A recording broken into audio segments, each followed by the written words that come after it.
founder of New Life Second Chance Outreach. We are a advocacy resource sharing hub for individuals who are in Georgia who are impacted by arrest, conviction, or incarceration. I started this nonprofit originally from Columbus, grew up in Peabody, with the Wave Terrace. Went to Eddie, got in foster care, so I went to Eddie, was dirty, and so I went across the water and graduated from Central, and I was late in my family.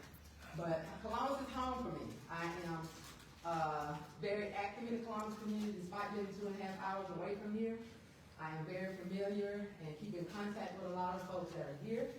I actually ran for city council in 2018. I would be the first woman incarcerated person to run.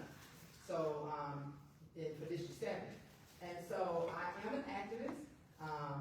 I'm very outspoken, I'm bold in everything that I do, and I'm unapologetic about it. I feel that a lot of times when we go to this is the season where you see people you don't ever see. It's like those folks that only go to church twice a year. Hello. You don't see some folks until it's time to actually get out and I call them pimp votes. And I think a lot of times folks just go with the flow. I like it. I personally feel that nobody should be sitting in office 20, 30 years. I feel like there should be fresh faces. And I feel that leadership should change.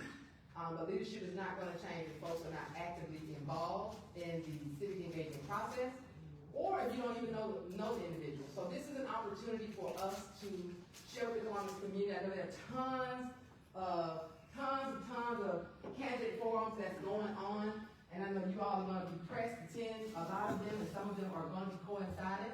But we actually have several events that are coming up. We have this one today on the 11th.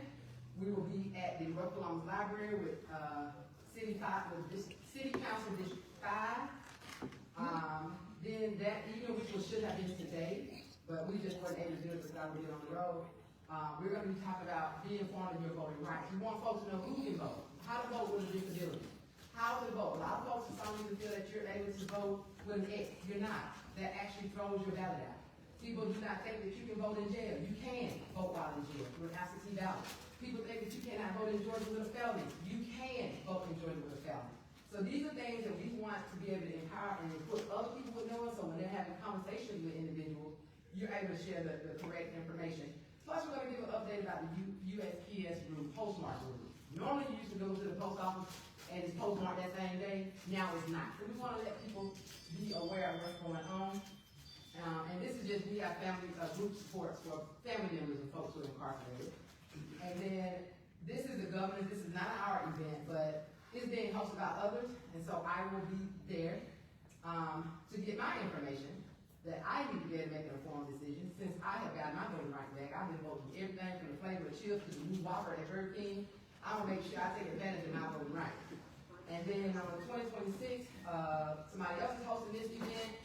And this is just a few, and ours is the 7th, on 31st is District 7, 9, and mayoral candidates. And then on April 2nd, we're going to be talking to the school board. And a lot of folks be like, well, why y'all talking to the school board about social justice issues? That's also an intersection of education and criminal justice system. When you have zero tolerance policies that when you're pushing children out of school into the YDC, you're having, every little thing they do, they get in trouble. You don't know the difference between a child that's autistic or having a seizure. Same thing when they're getting stopped by the police.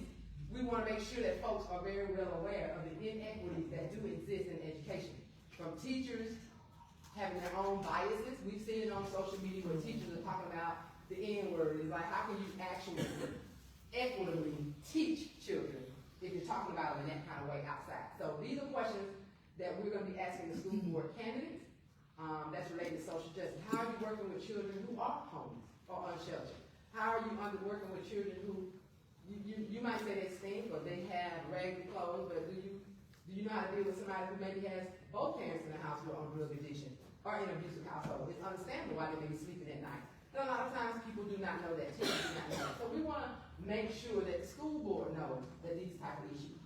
So today, we have with us for City Council 3, Sherry Aaron, and I always say women first, so if you're former incarcerated, I always say you first, and if you're a sister, I always say you first, and then the men, we love our brothers, but they're going to have to go after the women. But for this podium, we're gonna go in the opposite side. So Zach will ask all questions first, and then Sherry will follow up with those questions. If you have questions, and that's something I missed when I came out, and since it's small, I would tell you if it's on the back of your paper, if you're like me, you will forget what you want to ask. Take on one of those back of papers and have a pen or anything, and if you need a pen, let me know. And write your question down, so that way at the end you won't even forget your question. You know, you're like, dang, I forgot my question.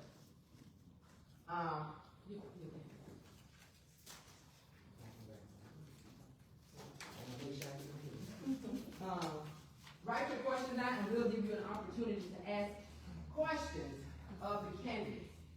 Now,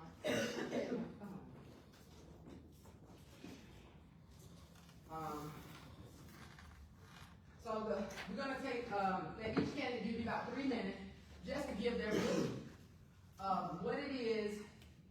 The first question, just make sure you include this in what it is. Why are you running? What do you feel that you can offer to the position? And then just tell folks where your website is about it. Zach. How y'all doing? Everybody good? Yeah. All right, cool. Yeah, like I said, my name is Zach Lee, born and raised in Columbus, Georgia. I'm a Carver grad, Alabama State University, UF Film Academy, the LA Film School. So I come from heavy in the arts and athletic side of things. Why I'm running though, I see a need for, there's a huge disconnect between local government and the citizens. You know, we have no knowledge of what's going on in our community, and I see a lack of leadership, which is not educating and informing our community about the things that are going on. So those are the kind of things that made me want to run, to educate and inform our community, so we can better fortify our communities. What was the other question you said again? Oh, okay, yeah.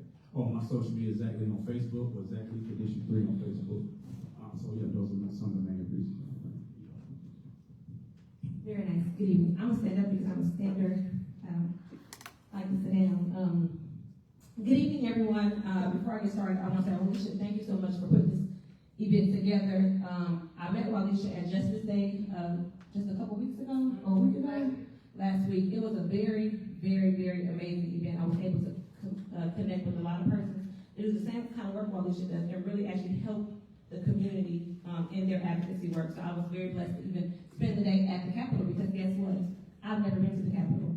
And the reality is a lot of people have never been, especially people in my district have never, in fact, been to the Capitol. So again, thank you.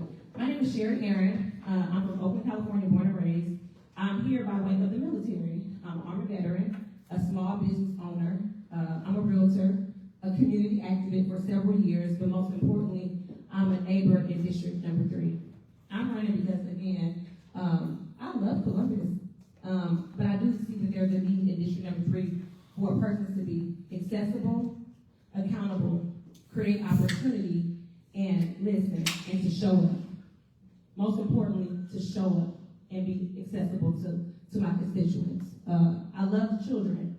Having a residential program for children, I work with at-risk teens. So I understand the need for pouring into our community, for investing in our community, because it does change the trajectory of their lives. I want to be the person that puts things together. I want to be the person that advocates for my district, to sit in those rooms so that our voices are heard, not my voice, the voices of my constituents. As I'm knocking on doors and I meet my neighbors, they're telling me things that they want to see happen. They're telling me changes. They're telling me what they want to see in a councilwoman. And I'm telling them this: if you support me, if you vote for me, I promise you, you're going to be able to say, once I'm elected, she did exactly what she said she was going to do. So today, if you're in my district, even if you're not in my district, I'm not asking for you to support me. I hope to earn your support. My social media, my website is sherryaaron.org. You can find me on Facebook at Vote for Sherry District 3. Thank you. Thank you so much. So before we get started to our questions, I just want to let everybody know right now this year, City Council candidate seats odd numbers 1, 3, 5, 7, and 9 are up for election. The last day to register to vote is April 20th. Early voting is from April 22nd. 27th through May 15th. And as we saw what happened with my sister down in Texas, don't wait till the last day on Texas to go vote. Please, please, please, if you can, go vote during early voting, so there's no mess at the polls. And then election day is Jasmine Price. So election date is May 19th. Okay, now about the city council, for those who do not know what the city council does, the city council is the legislative policy-making authority of the city, and it consists of 10 members. The city council's primary responsibilities are passing laws. Now, out of those 10 members, there are 8 districts, the other 2 are citywide. The city council's primary responsibility are passing laws, approving resolutions, approve and adopt the budget, sets taxes and service rates, sets policy for the city, approves specific mayoral appointments, such as the city manager, and possesses the authority to override mayoral vetoes. Working hand in hand with the mayor, the council plays a key role in the budget process and the financial well-being of Columbus. All number districts are up for election, one of which is at large post. So right now we're going to go to the first question. And all of these are social justice related questions, okay? And of course, when you answer your questions, ask your question that hasn't already been repeated, we'll make sure we can get to your question if we can. So, the U.S. has the highest incarceration in the world. Georgia has the 7th highest incarceration rate in the country, and Muscogee County has seen fluctuations in their prison admission. And just so you know, a third, when people are released throughout the state, Atlanta gets the most, Savannah gets the 2nd, Columbus gets the 3rd amount of people. On average, between 350 to 600 people return to Columbus every year. The financial cost and devastating consequences of incarceration for individuals, families, and communities and taxpayers are well known. Columbus taxpayers spend over $50 a day for every person that's incarcerated in that Columbus jail. That is almost $20,000 a year for each individual that's being housed.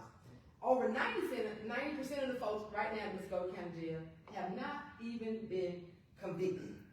They're still waiting to go to court to be placed on bail. So there are some people, I know when I was here in 2018, we knew somebody who had sat in county jail for 4 years. So just imagine going to court after 4 years and them being told it was mistaken identity, or you shouldn't have been there. And we all know about that mugshot thing, whatever it's called. And once your picture go up, that's it. People have lost their jobs, you lost your children, you lost your house. Only to be told it was my bad, it was a mistake, or whatever. You basically got 43 years of slavery, labor out of these folks, only to send them out. So we just want taxpayers to know what you're spending money on. People who are sitting at that county jail who might have stole a bag of potato chips. I'm talking about not bad people. I'm talking about this is what taxpayer dollars are going to. But right now, Columbus City Council, in last August, John Anker was the only one who voted no, approved spending over $478 million to build a new jail on Latin Avenue that will not only increase the beds, which are currently 1,067, there are going to be more than 1,600 beds in the new jail, but will make it the most costly single construction project in the city's history at $100 million more. So my question to you both, where will that money come from? Likely another tax hike for taxpayers to pay. So my question to you is, if it is proposed to raise taxes, property taxes, or introduce another clause to cover the cost of the jail, even though they've already voted on the jail being built, would you support a new tax or raising the taxes to support the building of that jail? We'll start with that. Absolutely not.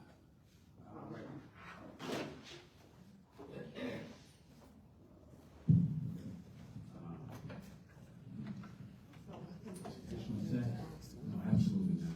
I feel like right now, there are things that they're trying to right now, they're trying to find money on as we speak right now. So add additional taxes to this community. I don't think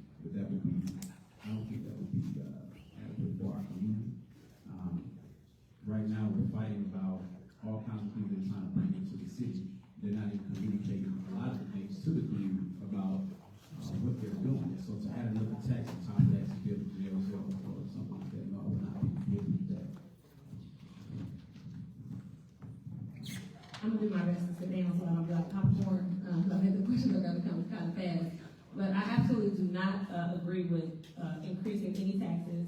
Again, as I'm out canvassing and knocking on doors and meeting with my neighbors, a lot of them are trying to decide if they're going to pay for their medication or pay their light bill, and increasing their taxes. They will not be able to survive that way. I do agree, though, that we do definitely need a new jail. I've met persons in my district who have been to jail, and they say the conditions are not the best. They say that, there's mold, it floods quite regularly. So I do agree we need another jail. I just don't know if we need a larger jail. Very nice. Okay. So we have a second. If you all would like a fan, if you want to turn it the other way, back, you have to So I can follow up on that question. So where would the revenue come from if you have any knowledge of it to pay for the prison? Well, I'm glad you asked that question. I'll answer that question first.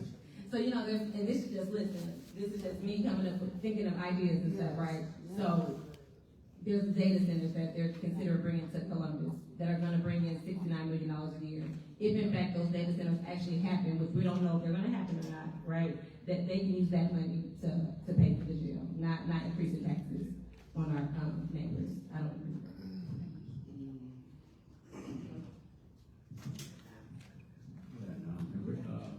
In relation to the data center funds, first of all, I think even with that, I think that we as a community have some kind of known plan for what they're going to do, what the fund is coming from the data center, before we can assume that they will actually use it for those purposes. I think that we definitely, as a community, need to understand and have the knowledge of what they plan to do to get that with the funds from this data center forward, so we can make sure we have some kind of agreement with the city in reference to what we're going to do with the funds as far as the jail stuff is concerned. You can't make that assumption. I just think that we have to put in place or have some kind of seat at the table to see exactly what are the plans going to be with any kind of revenue that comes from the data center. Well, before he left, this is Richard. He is running for lieutenant governor. So before he left, he drove all the way down here from Atlanta just to meet. So we just wanted him to be able to say, hey, introduce himself and give him a minute, just, let folks know he's running so you know who he is. Sometimes you have to see people's face. Hello, everyone. Good afternoon. Let's try to speak. Good afternoon. Good afternoon. Yeah, my name is Richard Wright, and I'm running for Lieutenant Governor of Georgia. So before I go into all my brilliance, I want everybody to repeat after me. Say, I am important. My views matter. Everyone in this room is important. If nobody told you that you're important today, let me be the first person to tell you. And so, my name is Richard Wright, running for Lieutenant Governor of Georgia. You can't go wrong when you choose right. All right. And that was a book, Mr. White wrote. Remember that book? Oh, let's see. What name? Bigger Thomas, what name? There was two of them. Black Lightning? The Black Boy and Native Son. Native Son. Remember that name. Thank you so much. Everybody be blessed. So next question we're going to go to, we've already talked about a little fiscal oversight. Because black people are disproportionately targeted and stopped during traffic stops, often not because they have actual threat in public safety, but simply for being black, driving a nice car, or being in a neighborhood that they look like they are not supposed to be in. What solutions do you have to end racially motivated traffic stops or for minor violations that do not affect public safety? And that can talk about whether it's paying for train, whatever it is that you feel that your role as a city council you can do to talk about that. Put more cameras in certain parts of town, police being over-policing in certain areas. What would your role as city council would you be able to do to kind of put them in that? Well, I think that's a layered question. I think first and foremost, my civic duty, if I'm elected as a city council, is to actually have a relationship with law enforcement. Also, with my relationship with law enforcement, to bring that relationship to the community as well, so we can have some kind of communication between the two. Also, I will get with the public safety director, which is the mayor, so we can set meetings, having with the public safety advisory commission to allow us to enforcement in the community, so we can build the same rules as far as what they expect from us, what we expect out of them. Now, I also will advocate for, more transparency with, more body cam, transparency with body cam footage and things like that for those minor traffic stops, just to cut down on racial profiling. And misusing the power. Also, too, those rogue and untrained officers really push for accountability, real accountability in that area.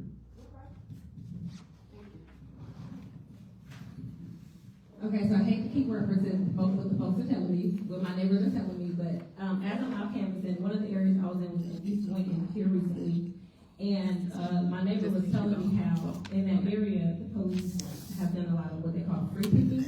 That's a term that I've learned here recently, where the police will, I'm assuming what they're referring to as racial profile.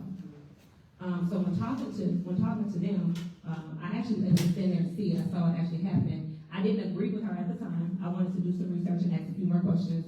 So what I did was I went to the community police department already and spoke to one of the officers down there to explain to them some of the concerns that she had brought me and what we could do to, bridge the gap, right? Because I didn't want to agree with her saying, yes, that's what's happened, but in reality, I think I did see what she saw, but it doesn't make it, it doesn't do anything good for the community if we all band together and say all the things that are going wrong and we don't offer any solutions, right? So in reaching out to the community officers, we talked about having community events in the neighborhood, getting the police in the community so that the neighbors and the youth are not afraid of the police, right? But also when the police are pulling people over, they're releasing them if it's not something that's a violent offense. So a stop and essential release, right? And then even a step further, with the body cam, making sure they're working and that we can go back and we can actually view them and use them for training purposes, because so often the officers, they don't understand our youth. And what I'll say is, when I see our youth outside walking, they may have a hood on, they may look a little intimidating. For me, I speak to them, hey, what's going on? How you doing? I'm Sherry, who are you? I make it comfortable, so I think the officers versus being so stern all the time. I know there's a level of tact that has to go along with being in law enforcement. I do understand that, right? But also there should be a level of humanity as well in communication. Well, thank you. Okay. So unfortunately, many individuals in Columbus have experienced times in their lives when they had to choose which vehicle to pay or pay a probation fine or traffic ticket. For individuals living within limited means, compounding late fees and potential loss of a driver's license can have catastrophic consequences on a person's ability to be able to drive to work and thrive. Individuals should not have to face losing their job, not having child care, or not being able to pay for their basic needs because of their inability to pay a traffic ticket. So I know I do intend to ask mayoral candidates on the 31st about them supporting an amnesty day, which a lot of places throughout, not just this state and other places, do give amnesty day for folks to come who have outstanding traffic tickets. But my question for the city councils are, with the exception for when an individual requires physical or behavioral health care, assaults filed at the municipal level, something serious like molestation or sexual assault, for certain expenses, would you, as a city councilor, be willing to fund or support establishing a non-arrest policy and diversion program for non-violent offenses? So that means when you see someone who oftentimes, who's, let's say, unsheltered or have illness, first thing people want to do is what? Lock them Call up. police. They don't need that. When you can try to do a diversion program. So that is my question to the city council when it comes to budgeting. Is that the type of program that you would be willing to fund in Columbus? We'll start with that. Yes, I think that, first of all, with mental health, we don't have any of those things on in District 3.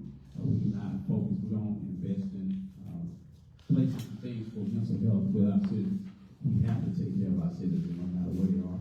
I think that program that we're talking about absolutely to support something like that. Because I've had my license suspended, I've been on probation, at a young age. So I think that those programs, talking about funding, that's an absolute yes on my end, without really talking about it. It just helps our community stay stronger. It helps people transition to better decision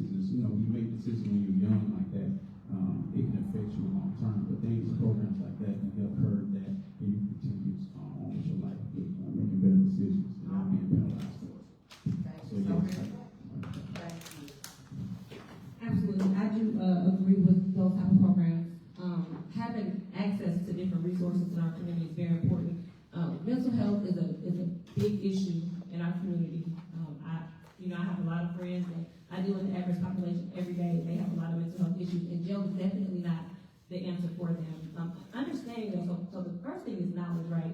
Understanding what a person, what resources are available for that person to help them versus always resorting to calling for the police. So, of course, I definitely agree with supporting. I'm very much solution-based and very resourceful, so I always look for resources to help the community. Okay. Thank you so very much.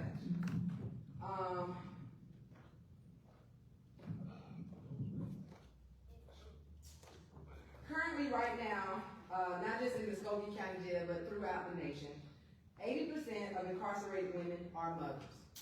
Individuals are often held pretrial because they don't have the ability to pay bail.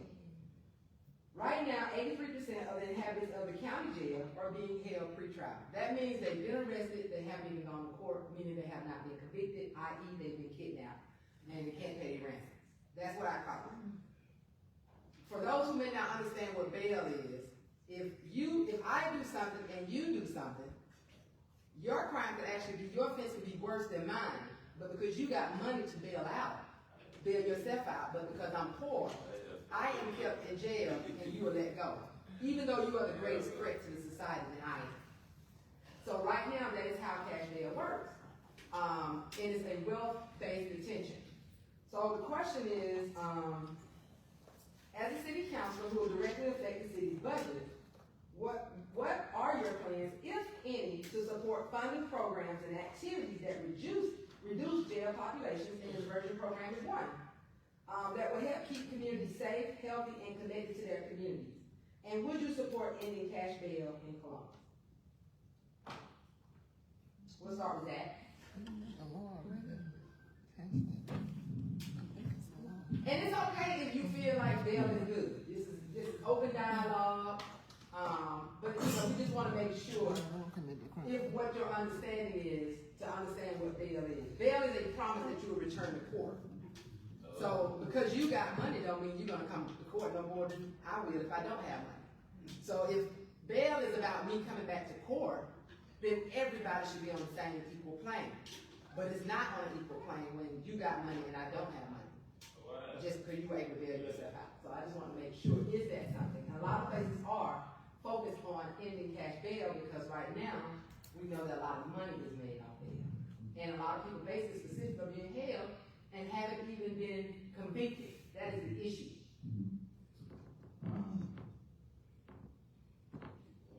I wouldn't necessarily go over cash bill.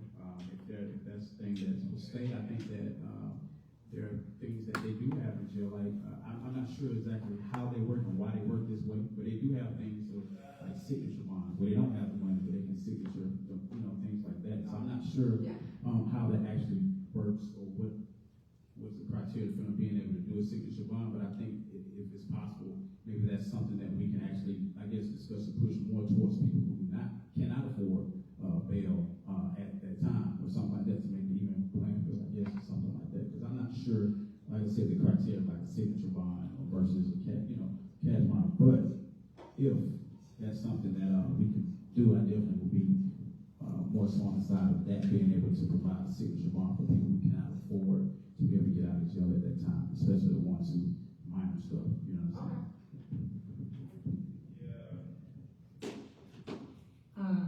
Good evening again. Talking to my neighbors, we talked about them being in jail just as recent as yesterday. A person was in jail for 3 weeks because they could not afford a $25 bail. This is the truth. This is not something that I did not hear with my own ears. It's okay, there's people in Atlanta right now sitting on $1 bill. Exactly, $25. They get money for them being in jail. Wow. So I support cash bail. I do think that we should go through the reforming process, right? So that we can understand who should, receive a bail, what level the bail should be. $25 being in jail for a non-violent offense, I think that is not okay. So I do agree that it should be reformed, okay? Also, when dealing with persons that have extreme violent offenses, I don't think they should have a bail and be respected the community at all. So So we. Until after trial. Okay, yeah. Until after trial. Okay. Until after trial, okay. So we do know that Columbus is one of those cities who's not absent from police brutality. Over the past, I think the last time I knew of, 2016, 2019, there was one police officer who actually hit somebody on a hit and run in her own personal car. She ran and reported the car stolen. Another police officer that was doing a high-speed chase, and 3 children got injured. One of them actually got killed. Another one where one of the police officers stopped somebody and asked him to open his hand, but because he did not open his hand, he handcuffed him but still continued to beat him while he's down, and there are so many other ones. So, with that being said, and we're talking about police excessive use of violence, and Columbus does not currently have an independent civilian-led police review board for reporting and investigating police misconduct. Instead, complaints against police officers are currently handled internally by the Columbus Police Department's Internal Affairs Unit, which investigates allegations of misconduct. However, we always know there's this issue of protecting the blue and protecting our own. So my question to you is, would you support establishing an independent police review board that is made up of citizens when police are accused of criminal misconduct? Absolutely. Absolutely. I believe that. Matter of fact, it's a shame. Matter of fact, I think that that would be great, and I think that the citizens, we need to raise more hell when it comes to that as well. Okay.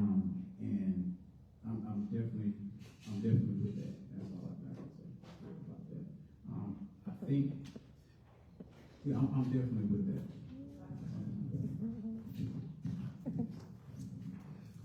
So I agree that we need a board. I do agree with that. Now, do I agree that we need citizens to lead the board? I'm not quite sure about that because I would think that we should have some type of professional, maybe mental health. There has to be a reason behind a lot of the unfairness that goes on with the police, the imbalance of power and things like that.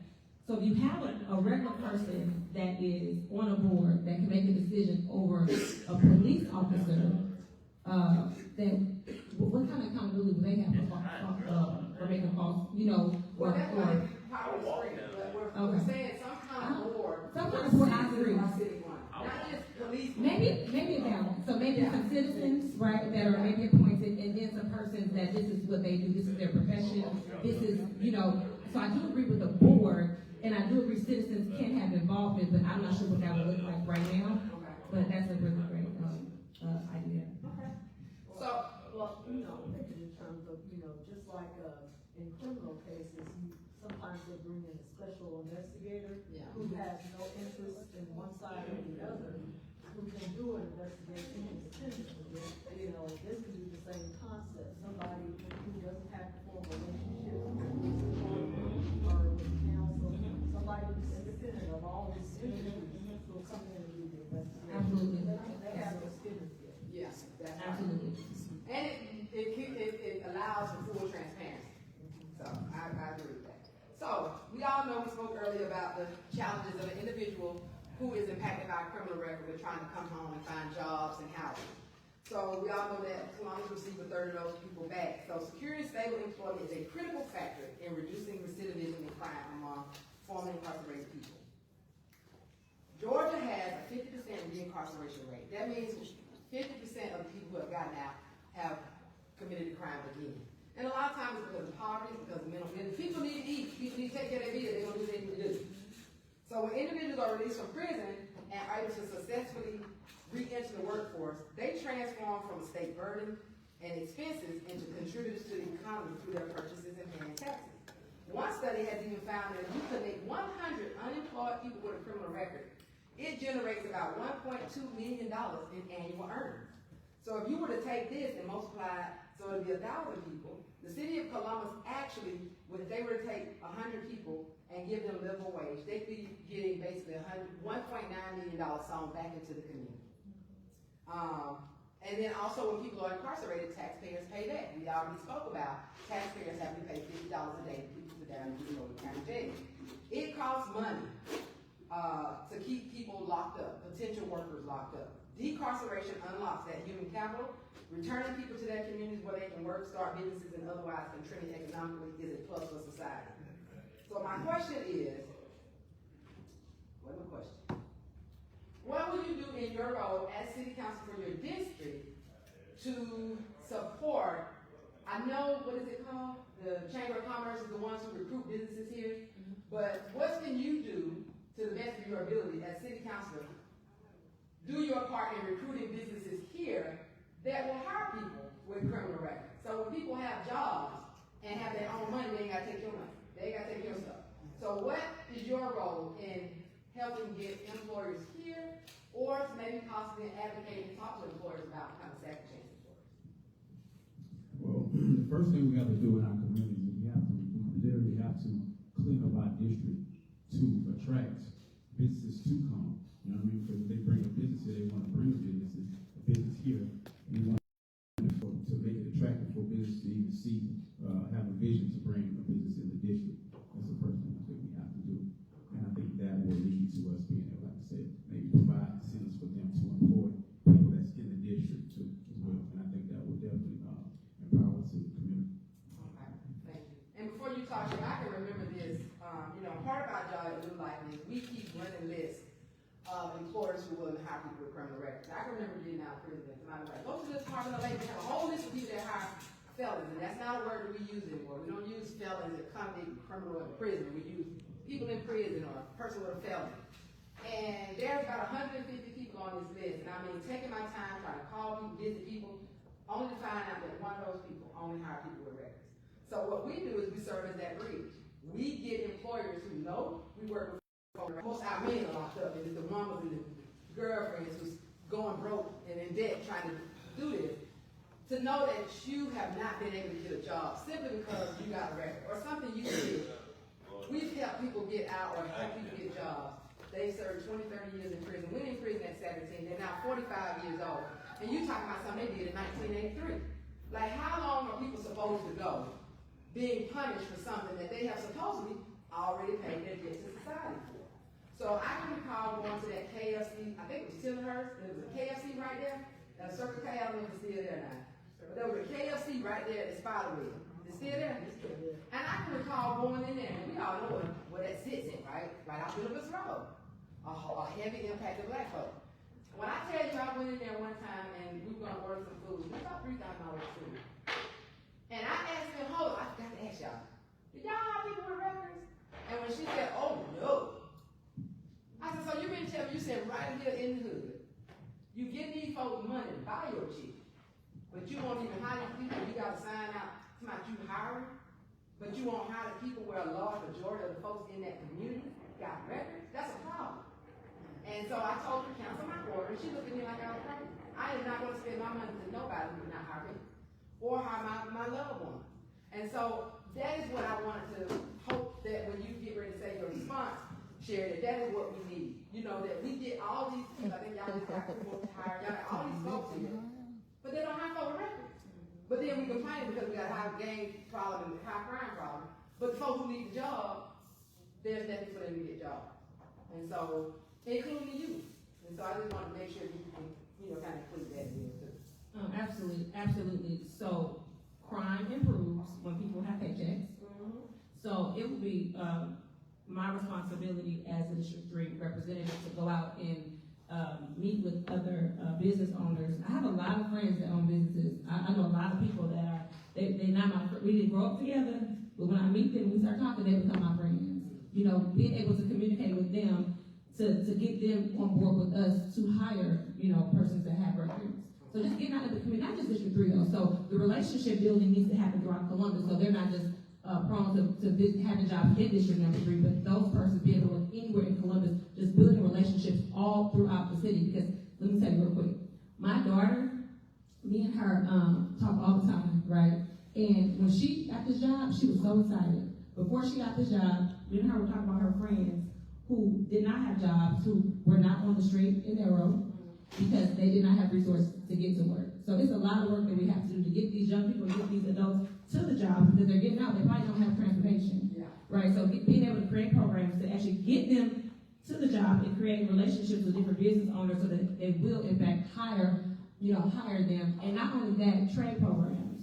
I'm a licensed cosmetologist. I know a lot of barbers, and I know a lot of barbers with records. So understanding what trade programs are available, so that once they're done with the program, they'll be able to in fact work in that field. Okay, well, I tell you what, I wasn't gonna bring this question, this was gonna be the closing question, but I'm gonna talk about it now since you talked about it. As an activist, some of the things that we see, and since you mentioned that, there are a lot of folks who do work in the prison.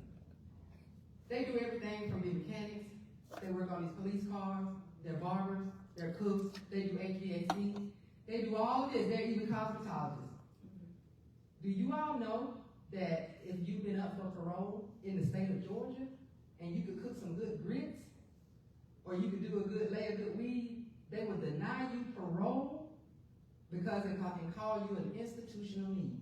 So I just want y'all to know that if y'all here from nowhere else, your mama, your auntie, your uncle are being denied coming home simply because the prison and the jail system feel like we can't let them go. They can clean up too good. Or they use Fabulous when they clean.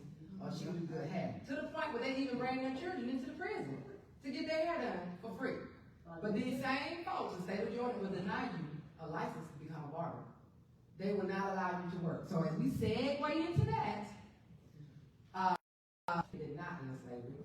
Because in the 13th Amendment, there is a clause that says, with the exception of a person being convicted of a crime. That's right. This is why there is a rise, particularly of strong black men, to be locked up so that they can perform free labor. The state of Georgia has 159 counties. Columbus turns out the most slaves. Over 600 people are turned out in Columbus. From working in the courthouse, to working on cars, to doing our trash. And I will show you all just a link for you to be able to watch it on your own. I even did a documentary that worked on a couple years ago that talked about why prison labor actually incentivizes locking people up. And so here in Columbus, that segue into my next question, which is an issue. Those folks who are working on those trash trucks, who are doing mechanic work, who are being barbers, when they get out of prison, they should not have to get out here. It's only so long that a person's going to try to do good. But after a while, folks are going to do what they need to do. And when you say, hey, I want to work on a garbage truck, I really love that, I did it for 8 years, oh, we ain't hiring. It ain't the fact that you're not hiring. Why would you pay somebody a livable wage to do trash when you got slaves to do it for free?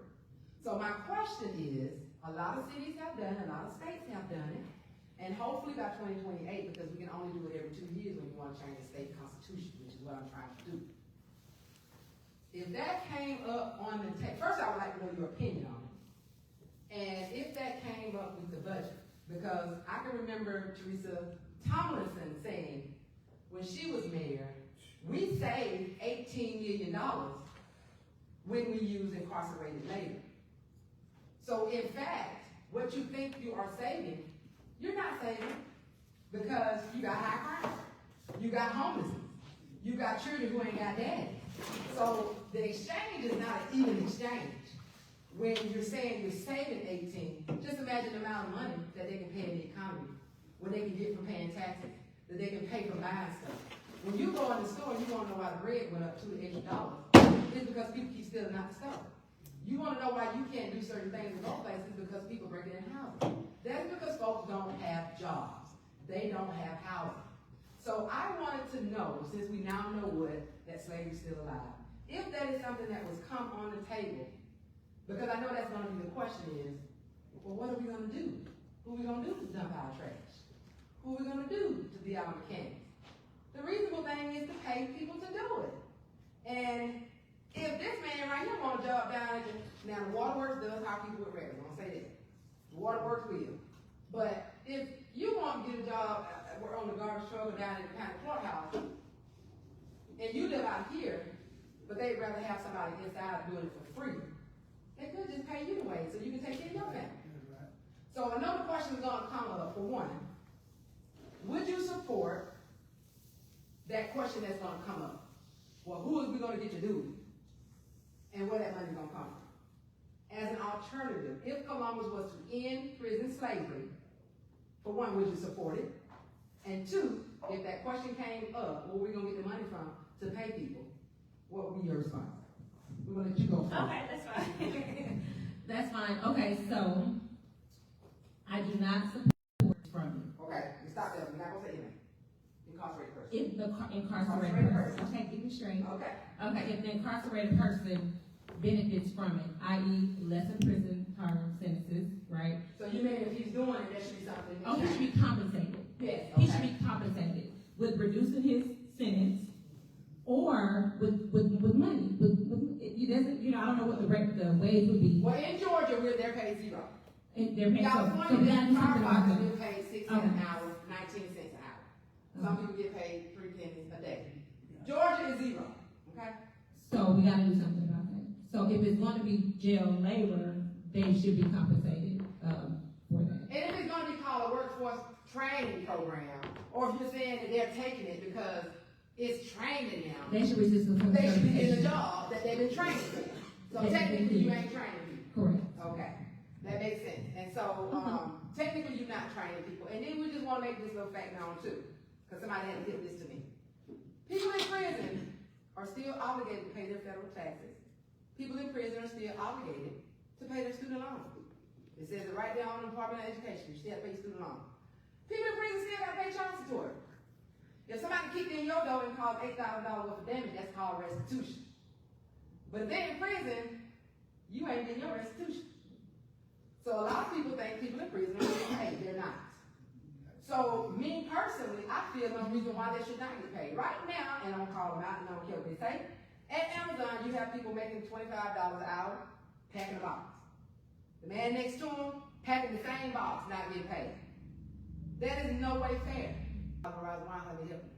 They're calling from inside prisons, and you're using this incarcerated labor. But when you get out after you work 10 years of making a Starbucks cup, Starbucks will not hire you because you have a felony. But you had a felony for the whole 10 years you've been working. So we need to get away from what's comfortable to say these folks need jobs and we need housing. And so we're gonna run into the next segue where we're talking about slumlords here in Columbus. There are certain parts of town where the housing is horrible. And there are certain landlords who are known here in Columbus to run the same type of horrible housing. They're charging $700 and $800 for a bedroom, but there's mold, the air conditioning units don't work. And I want to know at city, why did you have to talk about the question? Oh, you got to answer that. When I talk about that pretty later, I get on. Answer No, me. we're not even talking long about it. That's obvious. Yes, I definitely would support that. You know, making sure these guys get paid. Also, too, again, goes into when they get out. They understand incentives for businesses. Hire these people. You know what I mean? Give them incentive. You know what I mean? To hire these people. You know. Whatever. There's the only way you're gonna get it back. But people need to be able to work and feel like I got money saved up. So when I get out, I'm a man. Somebody will take care of my children. I can get home and pay her light bill. My mom drive 4 hours one way just to get back. I can give her the gas to get here.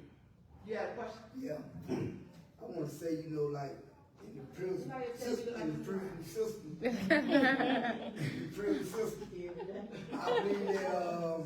I believe that, you know, the people who get ready to get out of prison, I think they need some type of training before they hit the street if they've been in prison so long. You know what I'm saying? Some of them, they put them out on parole, and they just get out there and they just keep on searching for jobs, and they don't find them because, like you said, people let them down. And then what they do, they go back to the streets and stuff and do the same thing. They end back up in prison. I think they need some training in certain part when they get out of prison. Particularly for folks who are not trained in doing the city jobs. You know, there are folks that go in and say, I'm just doing my time and that's it. And a lot of folks who do go to prison, some people you give in life, they don't like it when they get out, but we see every day, God is good. He let folks that serve life, they don't just run and get out and they don't know what to do. Some folks in there, they get no technical training, they don't know how to do no computer, they don't know how to do anything because folks is not working, they're not, it is a business. Everything from the commissary that's charging you $5 for a bar of soap, that only give women 4 tampons and 2 pads. You know, that's for a week. Like, but then you mad when they're tearing up the pillowcases and using the pillowcase. People do not know the issue and the challenges that folks are having, but that's a conversation for a whole nother. I want to comment on it though. Okay. I want to comment on it real quick. So when I was in the military, maybe some of my battle buddies in here can help me out. When we were getting ready to retire and exit out the military, we had those briefings that we went to, and they helped us transition out into the real world, right? So I believe that those type of briefings should go on inside have to, what I would do if I were a city council person, I would go sit down with Sheriff Countryman and talk to him about incorporating some of those programs into the jail and find out, first of all, what are you doing? Because I know they're doing something. I know there's some type of system already in place, but what are they, and are they not as effective as they could be? Okay. And it could quite possibly be that they don't want to be effective. Because if they're not successful when they get out here, that means they get to go back. That means we can keep our job. You see what I'm saying? So sometimes I do believe roadblocks are put in place intentionally to keep folks going back into the system. Because that is the way they get paid. Y'all know that when there's a private prison that gets built in your town, let's say that's 6,000 beds, and they will tell the city, we need all 6,000 of these beds filled. If not, you have to pay for those empty beds. So from that point, now folks get locked up for some everything. Because they would rather send you to prison because they get taken. They're called lock-up quotas. So when you are incentivized to lock people up to get free slave labor, to get money, you're locking people up for the wrong reason. Yeah. Okay. Did you have questions? Okay. We got 2 more questions and we're going to get y'all some opportunity. Now, we want to talk about slum laws. Yes. I know you have probably taught the folks, but this has been an issue even when I was here. And I can tell you the name, the red shows, and the red building. But especially down in the Cape Court. It's the same company, that got these crappy houses. They don't pick up anything. We all know the law that says you cannot withhold your rent because your landlord is not doing their job. And I wanted to know, I'm not even sure if it's in y'all's capacity as city council, but what do you plan on doing to address hearing and listening from the people who are having to live with being involved with slum housing? Because last I checked, ain't no slum houses nowhere near around here. Ain't no slum houses, at a certain point once you get past River Road. Yeah. So what is being due to be addressed that? Or landlords who have property and you ain't fixing it up. It's been overgrown with dirt, stuff, which also breeds people using drugs and crime and stuff like that. Like you got houses you clean up and not even sell the tear down. Absolutely. Well, first of all, northern parts of the city, they have their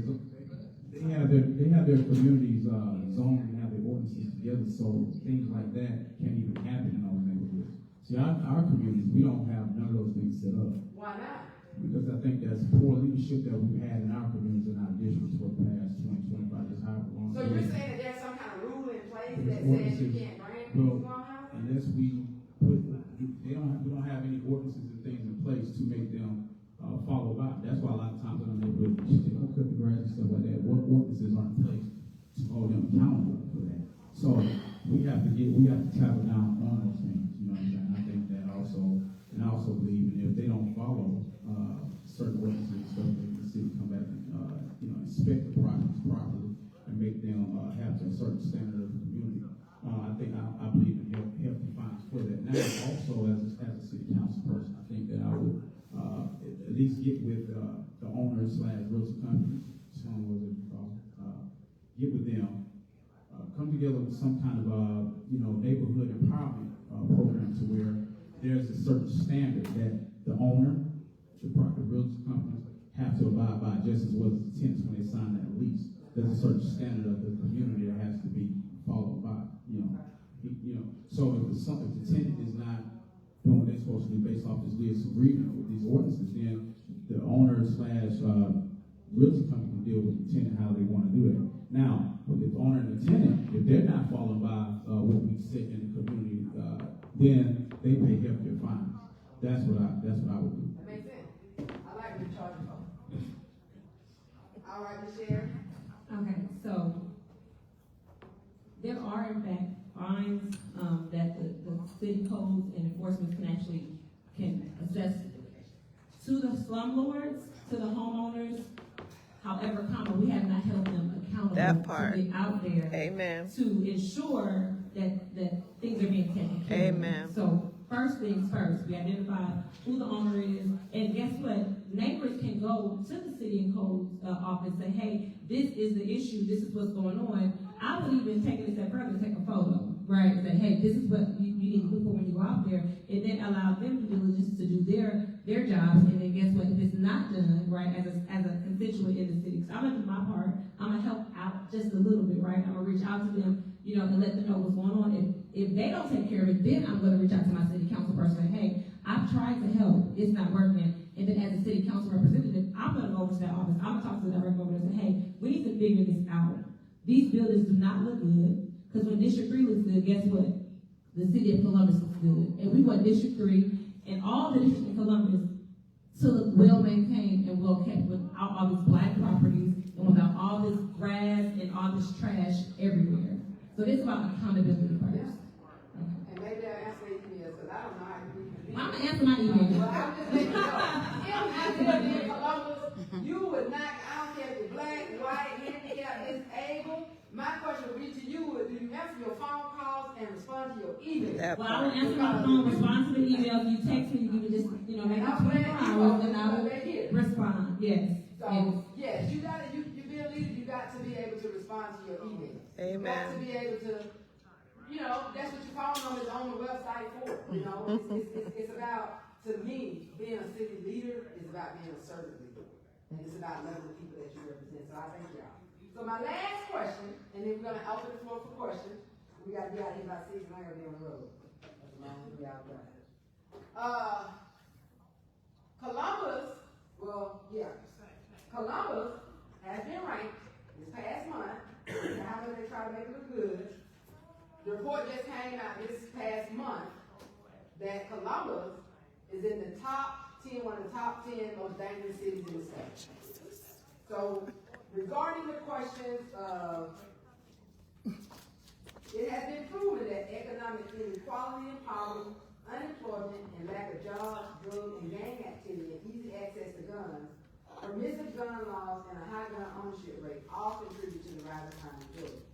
So my question to you is that considering that high crime is directly related to poverty and the lack of jobs available to individuals with criminal records, and it has been proven that peer mentorship and receiving support from other people who've been through the same system can be critical in crime intervention and prevention. What are your plans to address violence and crime in your district?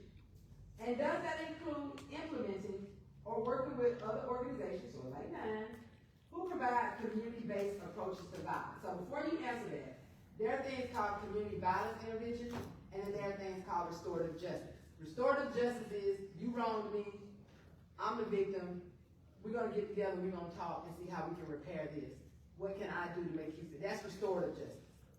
Community intervention programs is, they got them sometimes they call credible messengers, where you dealing with gangs, and you got the old head people that have been in gangs and coming there saying, look, this is what we need to do. We mention that those are crime intervention. So the question is, I'm gonna say it again. What are your plans to address violence and crime in your district? And does that include implementing or helping with budgeting, implementing programs that are restorative in nature or intervention in nature? Or do you see a need for it? Maybe District 3 don't got no gang and crime problem.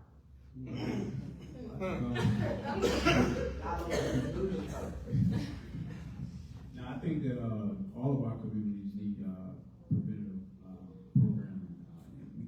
It goes into like Parks and Recs, for example. I'm a huge advocate of Parks and Recs, and I think that right now they need to reprogram and update Parks and Recs to service our community like it's supposed to. I think that a lot of times what is happening is without Parks and Recs, things that service our community. Of course, we're in the future now. We can't talk about back in the day, but a lot of things back in the day needs to be implemented now, as far as the resources for these kids, after-school programs. Because a lot of times, like back in the day, Parks and Recs work well with after-school programs, getting kids to and from those places. And with that, when they're at Parks and Recs, you have mentorship. You have older kids or older coaches or things like that that can mentor these kids while once they get out of school. I think the money's there for to provide these things for our kids with Parks and Recs. I believe in working with more wraparound services. You know what I'm saying? Get more mentorship, more GED programs, more or after-school programs. Even let's put more value into the arts and things of that nature, because there's kids out here who does have more dreams and goals and aspirations but our community is not conducive for that kind of mentality as well. And I think that we need to put more value into that as well. And also to what going from school to a career versus school to prison. You know what I mean? So I think those things will help. Preventive measures like that will help to curb a lot of crime. And also to bring more, but again, jobs. That's very important. Money to, all those things. When we have lack of those things, that's leads to crime as well. You know what I'm saying? So, so that's what I would do as a city council person. I would be a very advocate for those things, those resources. Well, I don't live here, but I would highly encourage you, because I live in Atlanta, and I know if y'all been in Atlanta, y'all seen the water boys. I would highly encourage, a lot of times young boys who are selling drugs, they're doing it because they need money. So I would encourage city council members to at least somewhere in their budget implement some type of entrepreneurship program. So take my stuff. Okay, well, let me let you talk. Okay, no, that's great. No, so crime prevention, right? So what I think about is, like you all said and we said earlier, the reason why crime is so high is because for lack of resources and people, they need money. That is just a reality. As an entrepreneur, I do work with a lot of youth, and we do encourage them to be entrepreneurs. The Water Boys is amazing, but we have young ladies who make bracelets. We have, I pair guys who have construction companies with young boys so they can learn trades and make money, because these kids want money, right? One thing that I learned yesterday, I had spoken to some officers yesterday about some things, and they told me that we do have a very high crime rate, but a lot of the crime is done with guns that are stolen out of cars. So first, what we can do to help crime just a little bit is take our guns out of our cars. So that's one thing that's very important. It's very important to me.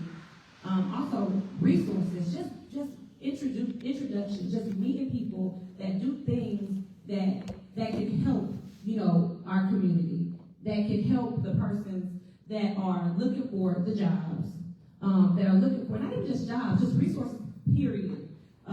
Mental health, that do advocacy work, that can maybe you can teach someone. I'm sorry, excuse me, you guys. I want to make sure my thought is correct, because I'm very passionate about this, because I have a lot of family who were in and out of jail over the years because they had lack of resources.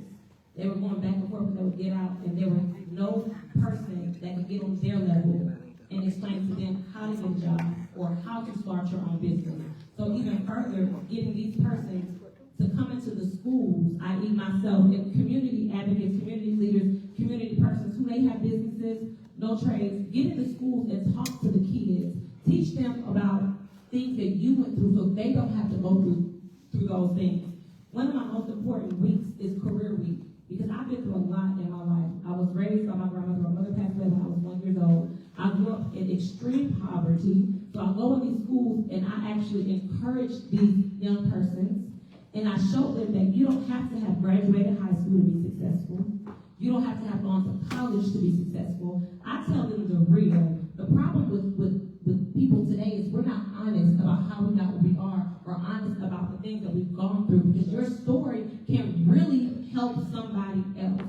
So it's all about resources and communication and relationships. So thank you.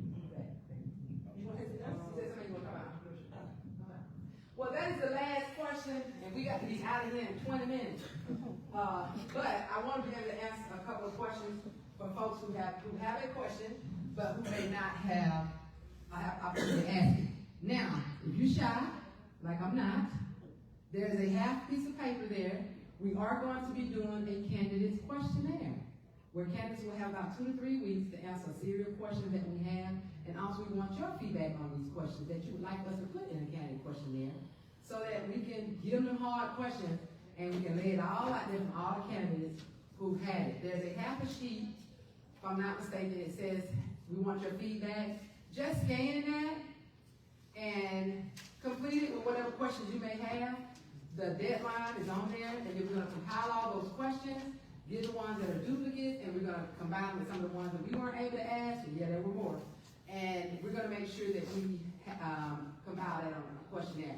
But if anybody has a question you'd like to ask, feel free to come up and come here, because we, recording, so that way we can hear you. Anybody have a question? Okay. Did everybody get a ticket? Raise your hand if you did not get a red ticket.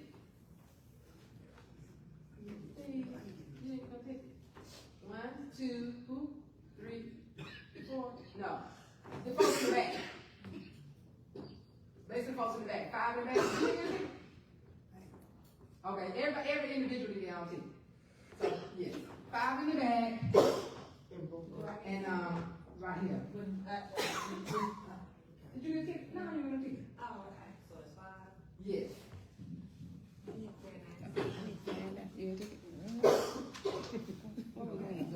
One, two, three, four, 5 in the back.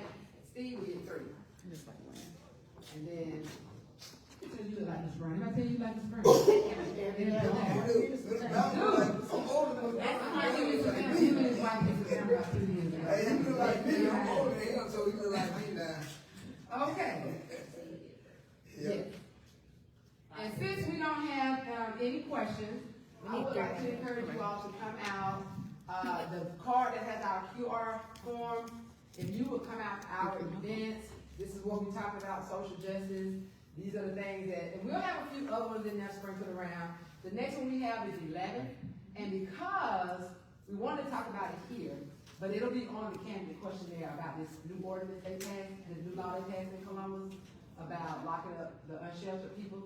But because the person who introduced that came out of District 5, we will be asking that of that as well. So there are a lot of questions that we did not ask. That became into, I think, the Valero restaurant, the trees overgrown on it, and a lot of questions that we were not able to ask here. We will be asking them throughout the other candidate forums.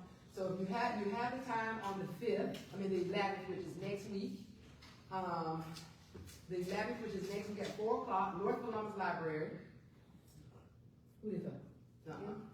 Added about more, we didn't have enough. This says tickets. I get one. Oh, this for me. Okay, you right. Oh, no, same number. And, that's gonna be that one, that's District 5. That evening at 7 o'clock, we are partnering with Fair County Vote Riders to talk about who can vote in Georgia. Who can vote in Georgia, and before we go, before I call these numbers, You have a quote, huh? you have a quote of conduct of everybody that registered to vote? Yes, this is what I want to show y'all. For those of you, when you're going to the door to talk to people about voting, and you go to somebody's door, you're talking to your cousin, and you say, "Are you registered to vote?" And they say, "Oh, I can't vote, I got a felony." You do not walk away. Because in Georgia, you can vote with a felony. You just cannot be on probation or parole. Even if you owe restitution, fines, or fees, and you should have that form right down here as well, you can vote in the state of Georgia. Also, Georgia passed a law 2 years ago that if you have been on probation for at least 3 years, you are eligible to have your probation ended early. So if you know anybody, your cousins, or anybody who you know is on probation, they've been on it 3 years, they haven't committed no new crime, not traffic offense, those okay, no new crime, they can actually get off probation early and they can actually vote. And I tell people all the time, when you go to the DMV or go to the library and say you want to register to vote, be careful. Because if you register to vote while you're currently on probation or parole, that's 10 more years of prison. Again, why don't you send people to prison for 10 years trying to register to vote? If it wasn't because you benefited off our labor. So this is just our website page. There's a lot of stuff that we have that we try to educate people on. Voting with a disability. You can actually have somebody help you vote if you're disabled.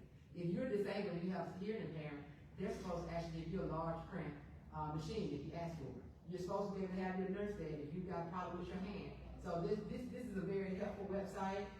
Voting as a person that's in domestic violence, you can still vote through the Vote Safe program. If you're voting as a trans individual, your gender on your ID is different than what it was. Who you can vote and who you can legislate and all this. But if you need to learn how to vote, it's very simple and easy to learn to register to vote, or even see if you vote. Y'all know we had a purge last summer, right? What was it, $300 vote? They moved from the road because people haven't voted in so long. So if you go to my voter page, you can go to your voter page, put in your information, your first initial. Can you guys check your, put your phones out? Yeah. Pull your phones out. You're gonna go to my MV. Just type in Google my voter When you do that, it's gonna come up as MVP. You simply go in, you put your first initial, last name, your county,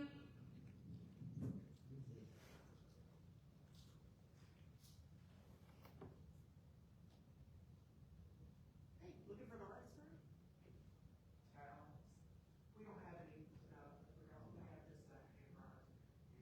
I'm gonna give you a list, guys, so hold on, I got to make sure this one. What did I say? I can't see. The library closes at 6 o'clock Okay. in 20 minutes. Sorry, y'all, I appreciate you being here. You gotta be out here. And it'll come up, so you can make sure. And that's all you gotta do. It's very simple, it'll tell you where the rep, it'll tell you where your polling location is, it'll tell you who your representative is, it'll tell you everything you need to know, and if you're not registered, you can register. Even if you have a felony from 10 years ago, long as you say, well, I ain't on paper, but I owe restitution, that's okay. If you owe fine and fee, it's okay. So, just go to my local page, now, we got to be out here, so, we'll make sure we got enough tickets. How many tickets are here? It's on being right. Oh, I got one. You gotta make sure that you're 1, 2, 3, 4, 5, 6, 7. We wanna thank everybody, so we're gonna go ahead and officially close. We wanna thank everybody for coming. It means a lot that you took your time out to come down here and hear. Even if you might know the candidates or not, it means a lot, and while we're here, Steve is here, he's running for mayor. Dr. Takesha Bryant is running for mayor. So please, please, please join us at our upcoming events. Now is money time. So 1, 2, 3, 4, 5, 6, 7, 8, 9, 10, 11, 12, 13, 14, 15, 16, 17, 18, 19, 20. That's 20. 1, 2, 3, 4, 5, 6, 7, 8, 9, 10, 11, 12, 13, 14, 15.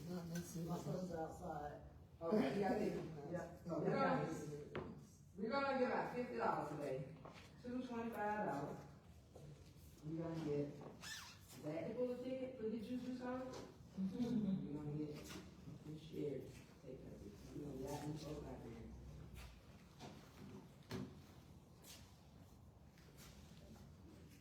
And if you got cash up, we're gonna try to send you cash up, we'll do it. Okay, man. Okay. Just it up like this. Just it up. When you share, pick one, call the number out. Zach, pick one, call the number out.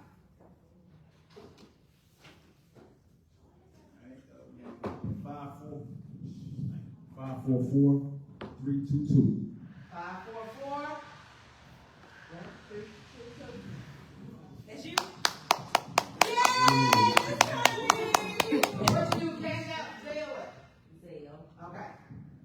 So this is our Zelle right here. Go on and request $25. Our email right there.